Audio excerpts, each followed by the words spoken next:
Hello అండి, welcome to my channel Suma cooking. మనము night rice వండుకుంటాం కదండి. అలా వండుకున్నప్పుడు ఒక్కొక్కసారి అనుకోకుండా మనకి అన్నం అనేది మిగిలిపోతుంది కదా.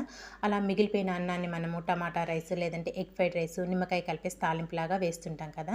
అలా కాకుండా డిఫరెంట్గా ఈరోజు అయితే దోశలు వేసి ట్రై చేయండి. చాలా టేస్టీగా క్రిస్పీగా ఉంటాయి. ఒక కప్పు వరకు మిగిలిపోయిన రైస్ని అయితే ఒక బౌల్లోకి వేసుకున్నాను. దాంట్లోనే ఒక కప్పు వరకు సన్న రవ్వ అండి, సుజీ రవ్వ అంటాం కదా, మనం ఉప్మా చేసుకుంటాము.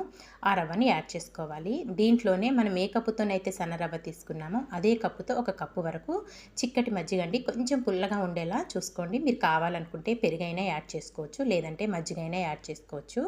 నేనైతే ఒక కప్పు వరకు మజ్జిగని యాడ్ చేసుకున్నాను. తర్వాత దీంట్లో ఒక 2 టేబుల్ స్పూన్ల వరకు శనగపిండి కూడా వేసుకోండి. మనకి దోశలు అనేవి చాలా టేస్టీగా ఉంటాయి.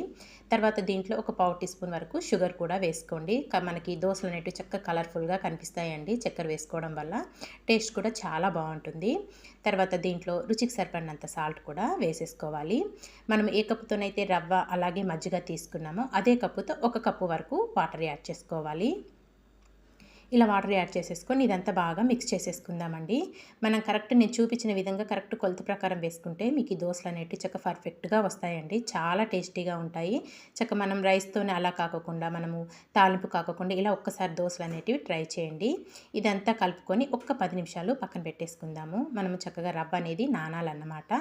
ఒక 10 నిమిషాల తర్వాత అయితే మీకు చూపిస్తున్నానండి. రవ్వ అయితే చక్కగా ఇక్కడ సాఫ్ట్గా నానిపోయింది. పెరుగు మట్టు కొంచెం పుల్లగా ఉండేలా చూసుకోండి. ఇదంతా మిక్సీ జార్లో వేసుకొని మెత్తగా గ్రైండ్ చేసుకోవాలి. వాటర్ మట్టుకు ఇప్పుడు ఏమి యాడ్ చేయొద్దండి గ్రైండ్ చేసుకునేటప్పుడు. చూసారు కదా, ఇలా సాఫ్ట్గా గ్రైండ్ చేసుకోవాలన్నమాట. ఇలా గ్రైండ్ చేసుకున్నదంతా ఇప్పుడు ఒక బౌల్లోకి అయితే తీసేసుకుందాము.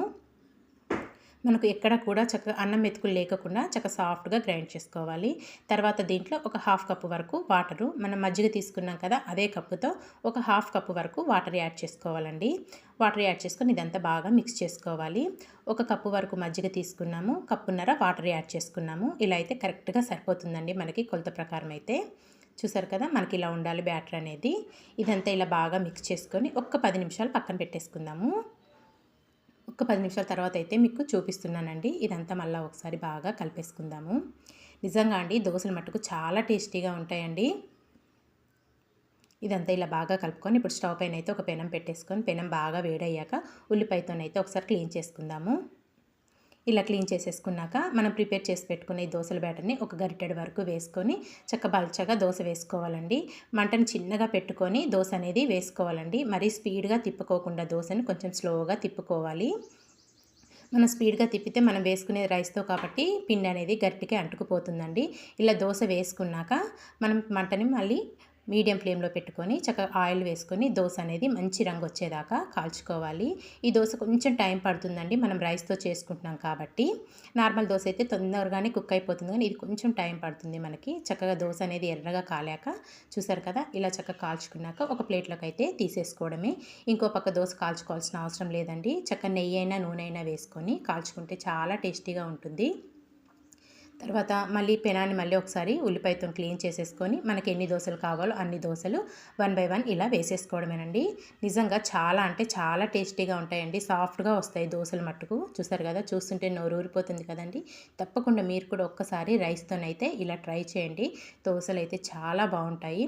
ఇంకా మీకు నచ్చిన చట్నీతోని సర్వ్ చేసుకోవచ్చు అన్నమాట. నేనైతే ఇక్కడ పల్లీలు అలాగే కొన్ని పుట్నాల పప్పు వేసుకొని చట్నీ అయితే ప్రిపేర్ చేసేసి సర్వ్ చేశానండి. చాలా టేస్టీగా ఉన్నాయి.